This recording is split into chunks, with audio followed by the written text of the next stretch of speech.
Good morning sa inyong lahat guys. Tingnan nyo to guys, ang isang tindahan guys. Pinasabugan ng blasting guys, yung gamit ng pangpasabog sa mining.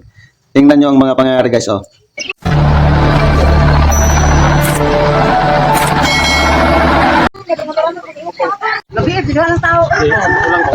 Mga alas 10 to no? Alas 11. Ha? Guys, blasting din isa nga kubo guys. Oh. Kini sa nga kubo guys na sa Pamintaran guys. Ang tagyan nga tindahan guys, si Arnel Villa Gonzalo. Naay ko ang tagyan ba? Ha? Naay ko sila? Mura ka siksa no siguro to tag mga kuan. Buti na lang hindi pala natamaan yung may-ari. Tingnan nyo ang ano guys, oh, sitwasyon guys. Alas 9 daw ng gabi na ano nangyari to guys.